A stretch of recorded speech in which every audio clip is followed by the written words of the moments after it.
I don't have a PowerPoint. So I've been doing a study on the Good Samaritan, and I'm just going to share with you guys what I found.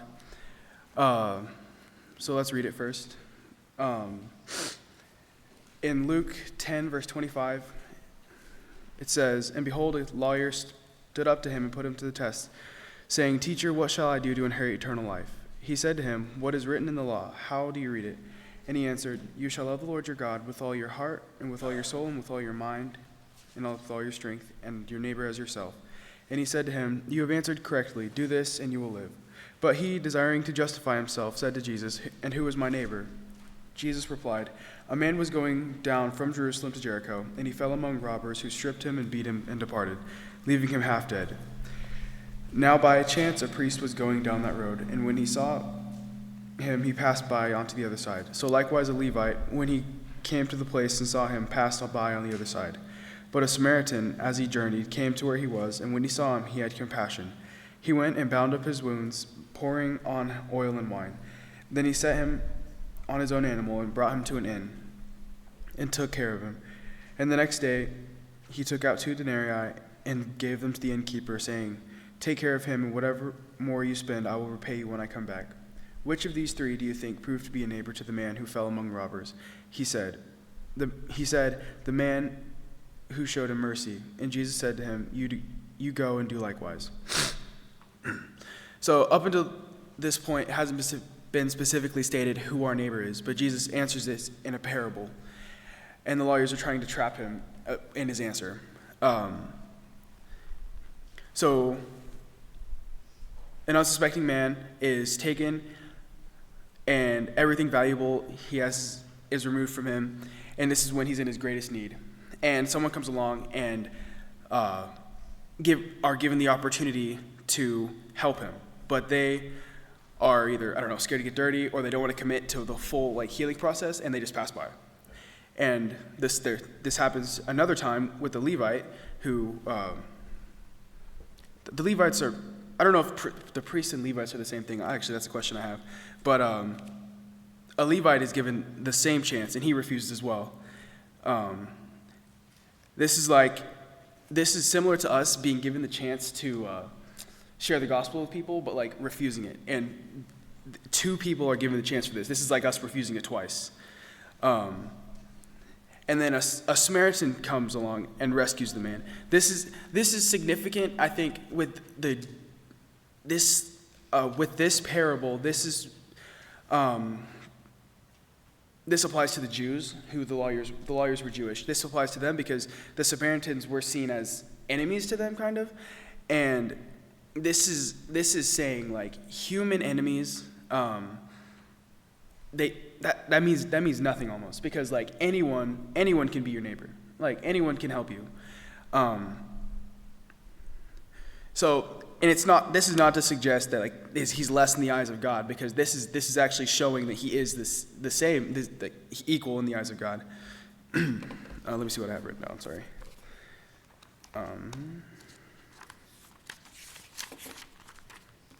I rewrote my notes before coming up here, so it's it's all messed up. This was to show that our neighbors are those who help us and are truly care about us, regardless of race or religion. It says. He makes sure that the man is completely taken care of. This is the same as God finding us broken and healing us. And I have written, a neighbor is one who takes care of you when you are in need and thinks towards your future needs, like the Samaritan did, how he took him to the inn and takes care of his needs there and promises to take care of his future needs as well. And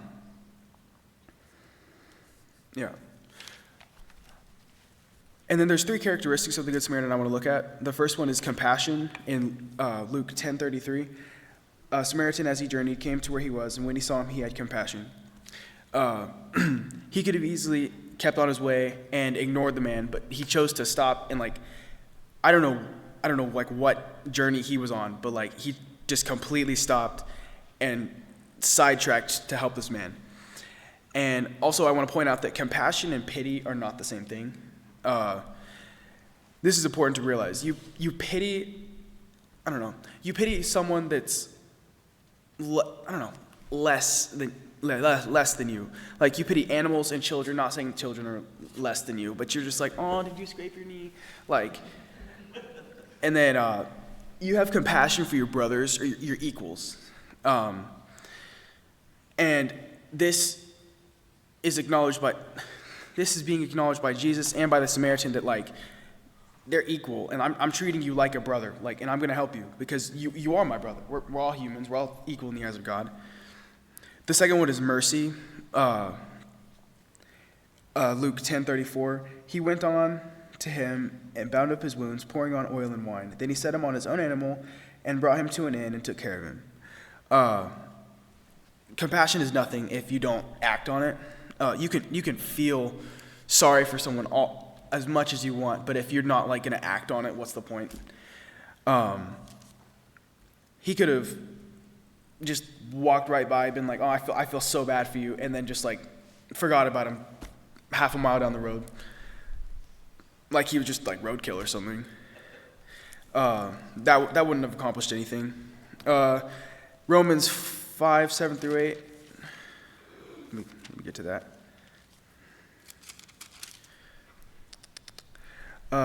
For one will scarcely die for a righteous person, though perhaps for a good person one would dare even to die.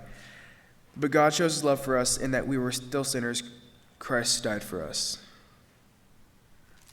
And then the third thing I want to point out about him is his thoughtless generosity. Like he didn't even hesitate. Luke 10:35, and the next day he took out 2 denarii and gave them to the innkeeper, saying, take care of him, and whatever more you spend, I will repay when I come back. Like, he wasn't like Mr. There's Mr. Krabs is a cartoon character, and he's known for being very greedy and underpaying his employees and stuff. And there's an episode where his daughter needs like a tooth changed or something, and he's like, why don't I just save a nickel and do it myself? He wasn't like that. I don't know why that came to my mind. I'm sorry, but he's donating his animal. He's not donating. He's using his animal, his money, his time. Like all three of those things are very valuable, and he's giving them this time to the man. He immediately was in for the long haul and was genuinely interested in seeing the man heal. I say this is thoughtless because he didn't hesitate or hold anything back from him. And we should be like that when we see our brother or sister that needs help. Like, why do we have things if not to share them? Like, we have what we need. We have more than what we need. We're very blessed. Like, why wouldn't we share? Because like, I have a friend, and he has a very nice house, and they're building it right now.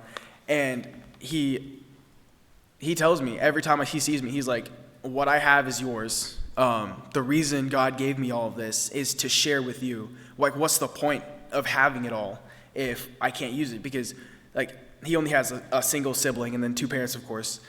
And he's like, I don't need a house this big. The reason our house is this big is to share with you guys. And that is, I respect that of him. I forgot to. So I'm gonna backtrack back to when the priest and the Levite go past him. I have a scripture, 1 John 3:17-18. I skipped over it in my notes, and I feel like it's very important. If anyone has the world's goods and sees his brother in need, yet closes his heart against him, how does God's love abide in him? So that's verse 17. That is, I feel like it's very, I don't know, hypocritical is not the right word, but like, it's not right that the priest and the Levite, who are supposed to be 2 upstanding citizens in their communities, in their churches, they see someone who's like, I literally can act out my religion right now, but like, I'm just gonna not, like, who's there to see them? no one was there to see them. It just said, well, I'm speculating no one was there to see them because like, Jesus didn't say there was anyone else, but like, there could have been no one else to see them. And anyway, like, you could, hold up, give me just a second. I don't know. A lack of integrity is what jumps to mind. Like, there's no one there to praise them, so they're not gonna help you. And then verse 18, little children, let us not love in word or talk, but in deed and truth. And that reminds me of the saying, actions speak louder than words. Like, you can talk all day, but if you can't back it up, stop talking. Yeah. So, to answer, I'm going to go back to who is our neighbor. From this, from this parable, I'm going to say that our neighbor is, if you were to lose everything you have in a fire, like right now, the people that you find right next to you in that moment, like if you're just stripped away of everything you have, the people that are right there, those are your neighbors. Like, because they're in it for the long haul. Basically, they're there to help you, and they're going to tell you the truth no matter what. These people, if you are doing something that is not right, they're going to tell you. Like your neighbor can be your mom. It can be like your husband, your dad. I don't know. A neighbor, one of my neighbors. He's not here today, but Waylon. He keeps me in line. Like if I ever do something, like that he does not approve of, he lets me know, and he's like, Joe, are you sure you should be doing that? Is that the biblical thing to do right now? And like lots of times I have to sit down and be like, okay, yeah, I need to listen to him. Like he's very wise for his age, and I don't know if he's streaming. Don't tell him I said that, but like he does not like to be pointed out. But I just want to. He's my neighbor, and I want to throw. He deserves to be acknowledged. Yeah. So basically, it's like, you know how you can there's Photoshop, and you can tell like if there's something on a picture that's not there, you can take it off and like take off the background, and like the original picture will still be there, but like, so if you were to put a picture of yourself and everyone you know on the wall and then take off the filter, your neighbors would be the people standing next to you. Like, if that's a good example, I don't know. Yeah. Thanks for listening to me. I hope that y'all were helped with this study as much as I was. We never want to leave without offering an invitation. So if you are needing prayers right now, or you need Jesus right now, we invite you to come while together we stand and while we sing.